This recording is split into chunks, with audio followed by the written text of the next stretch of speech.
Several developments this morning in that murder mystery at the University of Idaho. At first, police said there was no threat to the community after 4 students were stabbed to death.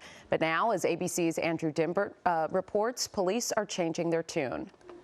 After claiming for days there was no threat to the community, police in the college town of Moscow, Idaho, now acknowledge the public may not be safe, with no arrests made in the killing of these 4 college students. We cannot say that there's no threat to the community.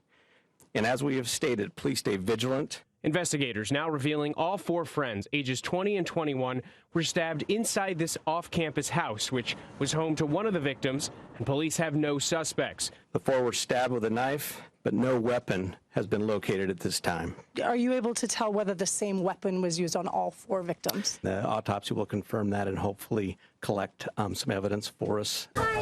2 of the victims, Kaylee Gonzalez and Madison Mogan, were seen ordering at this late-night food truck, laughing and taking pictures just hours before their deaths. They were seen downtown, and so really, if any of the neighbors in the area happen to have any relevant footage, that's something that we would love to see.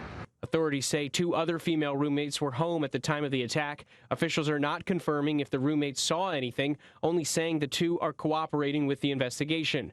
Police calling it a targeted attack, saying there was no sign of forced entry. One other mystery, police are not saying why the first call to police was around noontime, about 8 hours after the murders, and they would not reveal who called 911. The sister of one of the victims says she's frustrated at the pace of the investigation. Frustration now comes from having lost some very critical first 48, now 72 hours. I don't know if my sisters wanted to be buried. I don't know if they wanted to be cremated. I don't know if they wanted white roses or red roses, and that will forever haunt me. But I do know that they would want justice. Andrew Dimbert, ABC News, New York. Police say 2 of the victims were at a party on campus the night before they were killed. The others were at a bar. At least 25 officers are now working to track down leads in this case.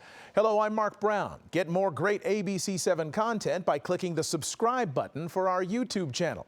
And download the ABC7 Los Angeles streaming app on Fire TV, Android TV, Apple TV, and Roku to watch on your TV.